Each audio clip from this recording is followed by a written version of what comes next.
Assalamualaikum warahmatullahi wabarakatuh. Yang terhormat Profesor Arita Marini dan teman-teman semua yang saya sayangi. Semoga kita dalam keadaan sehat selalu. Selanjutnya, terima kasih kepada Profesor Arita Marini yang telah memberikan kami kesempatan untuk mempresentasikan hasil diskusi kami. Izinkan saya memperkenalkan diri, saya Saidat Kamilah, selaku moderator yang akan memimpin jalannya presentasi pada hari ini. Selanjutnya, adapun teman-teman saya yang lainnya, yang pertama Indah Putri Syafa, yang kedua Meliana Putri, yang ketiga Nurul Zahro Eka, yang keempat Putri Haryanti, yang kelima Resti Nugrahani Widi, dan yang terakhir Velas Tagala. Selanjutnya, adapun materinya akan kami bahas, yaitu yang pertama sumber kewenangan sebagai kekuasaan legitimasi, yang kedua kewenangan dan perilaku administratif di sekolah, yang ketiga sumber kekuasaan, yang keempat kekuasaan dan politik organisasi, yang kelima koalisi eksternal, yang keenam koalisi internal. Next. Selanjutnya kepada pemateri saya persilahkan. Baik, yang pertama ada sumber kewenangan sebagai kekuasaan legitimasi.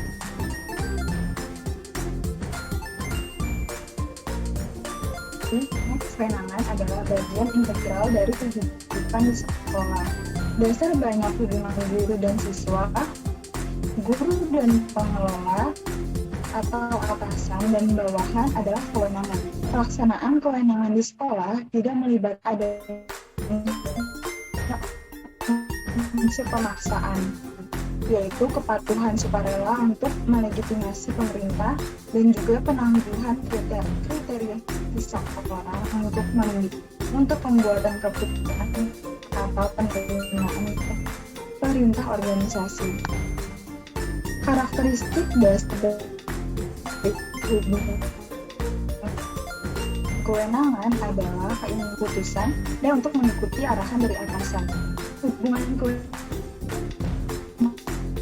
di sekolah memiliki karakteristik utama, yaitu yang pertama, keinginan bawahan untuk mematuhi, yang kedua, penangguhan kriteria bawahan untuk membuat keputusan sebelum diarahkan, dan ketiga, hubungan kekuasaan yang dilegitimasi oleh norma kelompok.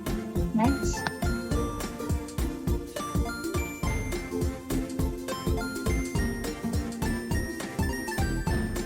Selanjutnya ada tipe-tipe kewenangan. Yang pertama itu ada menurut jenis legitimasi, itu ada kewenangan karismatik. Kewenangan karismatik terletak pada pengabdian kepada individu yang luar biasa yang menjadi pemimpin atau kualitas dari keteladanan.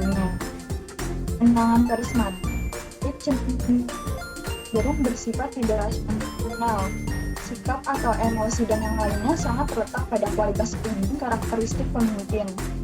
Kewenangan pemimpin karismatik itu berakibat terutama dari daya tarik yang luar biasa dari pemimpin dan biasanya berorientasi nilai yang muncul di dalam kelompok untuk menghasilkan komitmen normatif yang intensif dan juga identifikasi seseorang. Yang kedua ada kewenangan tradisional. Kewenangan tradisional berdasarkan keyakinan yang ditetapkan di dalam kesucian status dari melakukan kewenangan di masa lalu. Kepatuhan bergantung pada posisi yang diberikan sanksi tradisional dari kewenangan. Dan juga orang yang menempati posisi mewarisi kewenangan itu ditetapkan oleh kebudayaan. Di sekolah, siswa dapat menerima kewenangan dan mematuhi guru karena orang tua dan kakek nenek mereka juga melakukan hal yang sama sebelum mereka. Dan yang ketiga ada kewenangan legal. Kewenangan legal itu didasarkan pada hukum yang diterapkan yang dapat diubah oleh prosedur yang tepat secara formal.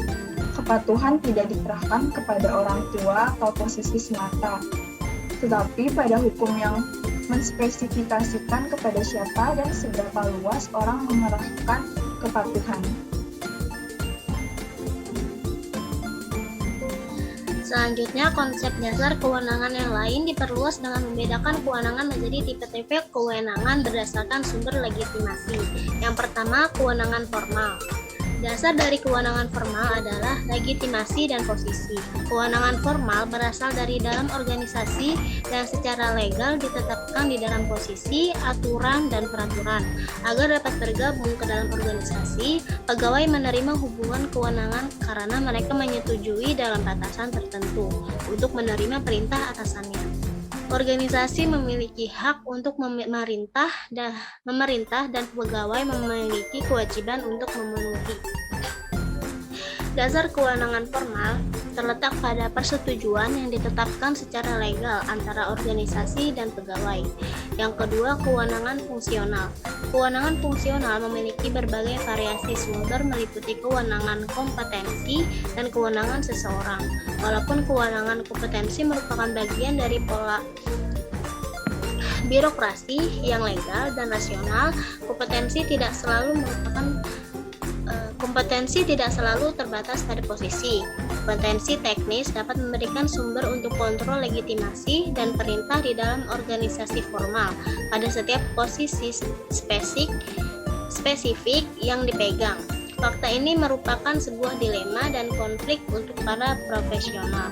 Yang ketiga, kewenangan informal. Kewenangan informal merupakan sumber kontrol legitimasi lainnya yang berasal dari perilaku seseorang dan karakteristik individu.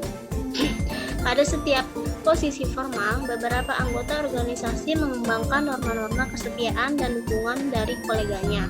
Norma-norma informal ini memperkuat dan melegitimasi kekuatannya dan memberikan kewenangan informal. Next.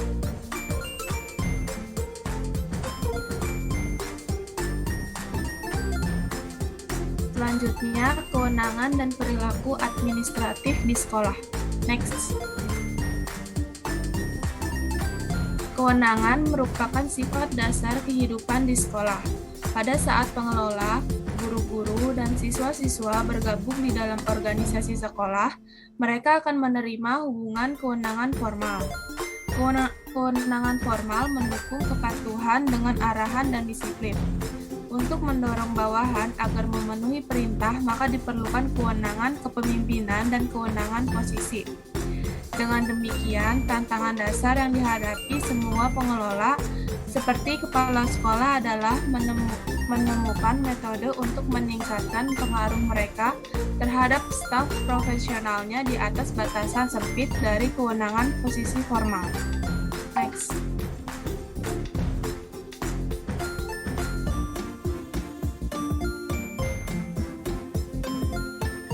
Secara khusus, kewenangan informal muncul dari kesetiaan yang diperintahkan atasan.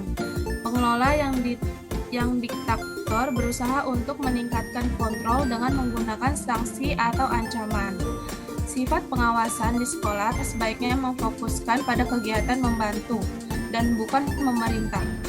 Kepala sekolah yang bersifat diktator tidak dapat meningkatkan kepercayaan dan kesetiaan guru. Sedangkan kepala sekolah yang mendukung sangat berhasil untuk meningkatkan kepercayaan dan kesetiaan guru.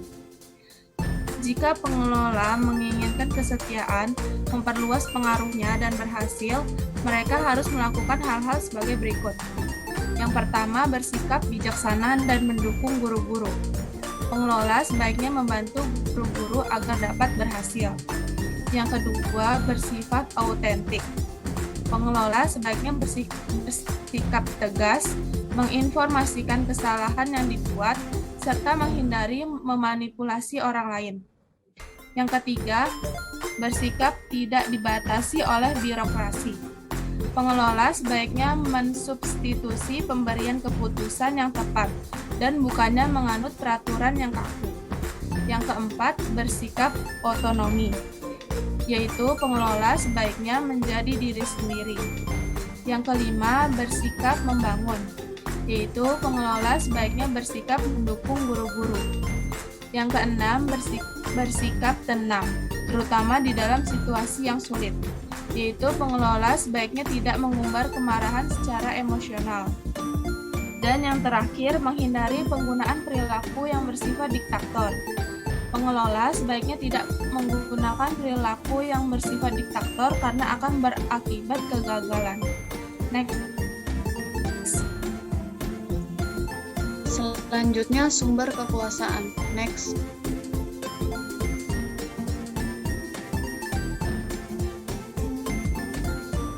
Sumber kekuasaan. Pemimpin memiliki kekuasaan di mana mereka membuat orang lain mematuhi perintah-perintahnya.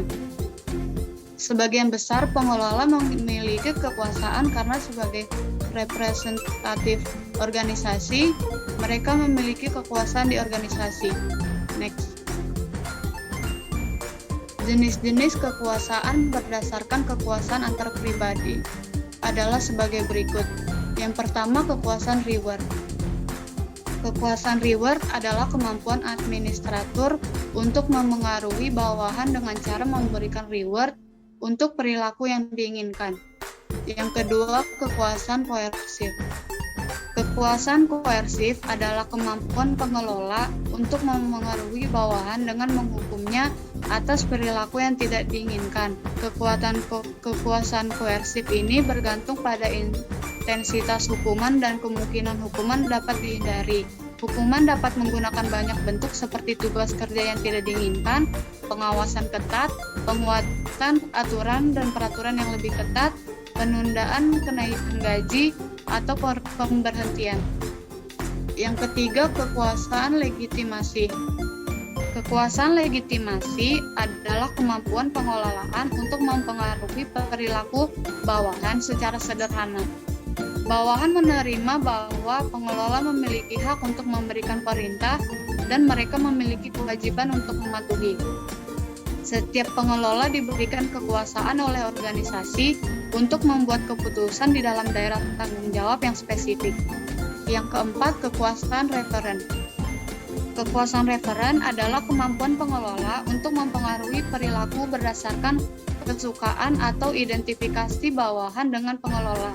Individu dengan kekuasaan referen dikagumi dan dihormati, serta sebagai model untuk ditiru. Dan yang terakhir, kekuasaan expert. Kekuasaan expert adalah kemampuan pengelola untuk mempengaruhi perilaku bawahan berdasarkan spesialisasi pengetahuan dan keterampilan yang dimiliki. Bawahan dipengaruhi karena mereka mempercayai informasi dan keahlian yang dimiliki pengelola bersifat relevan, membantu, dan yang tidak dimiliki oleh bawahan. Seperti kekuasaan referen, kekuasaan expert adalah karakteristik pribadi dan tidak bergantung pada penempatan posisi kekuasaan yang bersifat formal. Next.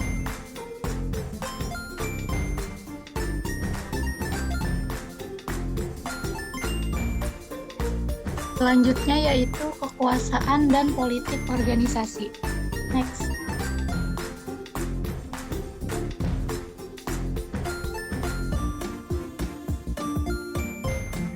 Politik organisasi adalah perilaku individu atau kelompok yang bersifat informal, memiliki ruang lingkup terbatas, tidak bersifat legitimasi, yang diberikan sanksi bukan oleh kewenangan formal, ideologi yang diterima, atau keahlian yang bersertifikasi. Politik tersebut tidak bersifat legitimasi karena agenda pribadi digantikan oleh agenda organisasi. Walaupun seluruh usaha untuk mengintegrasikan kebutuhan individu di dalam pelayanan tujuan organisasi, individu-individu memiliki kebutuhan mereka sendiri untuk dipenuhi. Kelompok minat utama bervariasi dan berbeda-beda, yang merepresentasikan kelompok departemen, profesional, jenis kelamin, dan kelompok etnis serta minat eksternal dan internal. Selain itu, terdapat perbedaan nilai, keyakinan, pengetahuan, dan persepsi di antara koalisi. Perbedaan ini bersifat stabil, berubah dengan lambat, dan merupakan sumber banyak ketegangan dan konflik. Sebagian besar keputusan organisasi yang penting berkaitan dengan pengalokasian sumber daya yang langka. Next.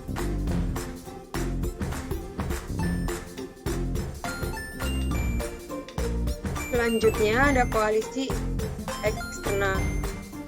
Koalisi eksternal yaitu sekolah dapat dipengaruhi oleh pihak eksternal. Pihak eksternal sebagian besar mempengaruhi dari luar dan mencoba untuk membawa minat dan kekuatan masing-masing eksternal ke kegiatan di sekolah. Pihak-pihak eksternal tersebut meliputi asosiasi guru, persatuan, asosiasi orang tua guru, kelompok pembayar pajak, Kementerian Persatuan Perguruan Tinggi, organisasi profesional, media, dan kelompok minat khusus yang terorganisasi lainnya. Dampak dari adanya koalisi eksternal pada organisasi yang ada di sekolah sangat bervariasi, yaitu yang pertama ada koalisi eksternal terdominasi, di mana didominasi oleh pihak yang mempengaruhi yang paling berkuasa sehingga mendominasi koalisi internal dan pengawas. Selanjutnya, koalisi eksternal terbagi.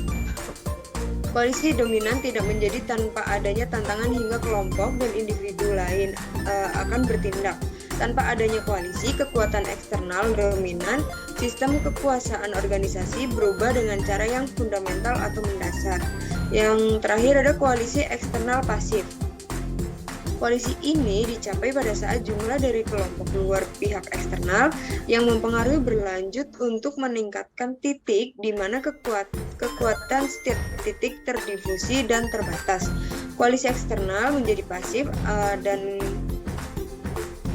kekurangan terkonsentrasi dalam kegiatan organisasi. Secara relatif, lingkungan eksternal stabil pada saat pihak yang mempengaruhi tetap bersifat pasif. Next.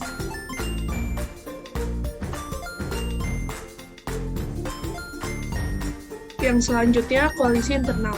Selain dipengaruhi oleh koalisi eksternal, suatu organisasi juga dipengaruhi oleh kelompok internal dari pihak yang mempengaruhi, yang disebut dengan koalisi internal. Koalisi eksternal membentuk jenis-jenis koalisi internal. Koalisi eksternal terdominasi cenderung untuk melemahkan koalisi internal dan untuk mempolitisasi koalisi internal. Next.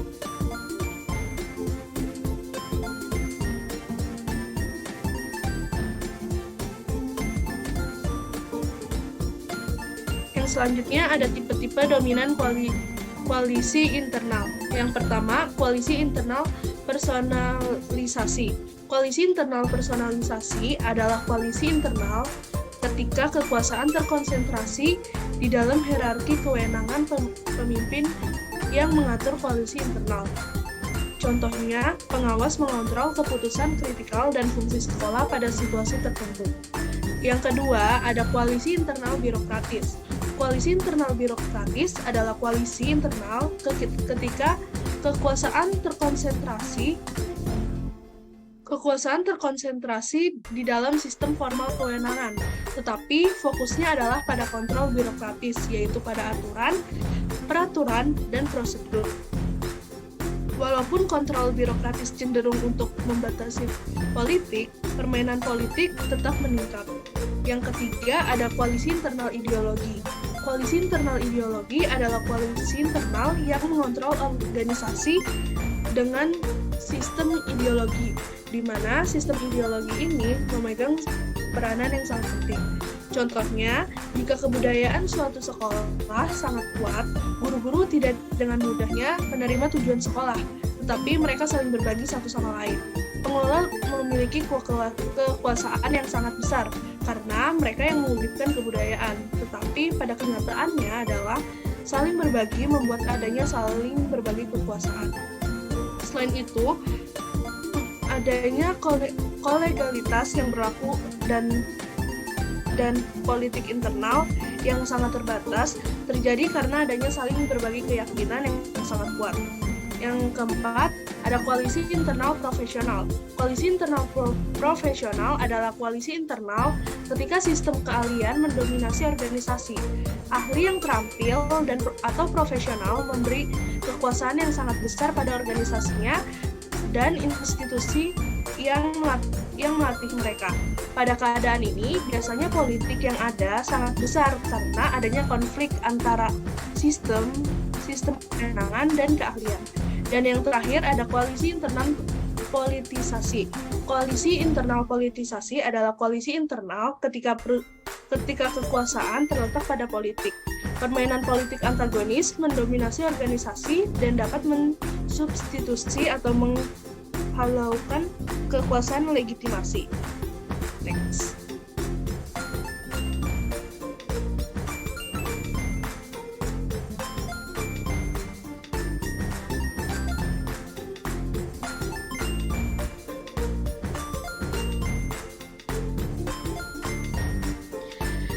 Baik, terima kasih kepada para pemateri yang telah menyampaikan materinya. Sebelum saya tutup, izinkan saya membacakan kesimpulan. Hubungan kewenangan adalah bagian integral dari kehidupan di sekolah dasar.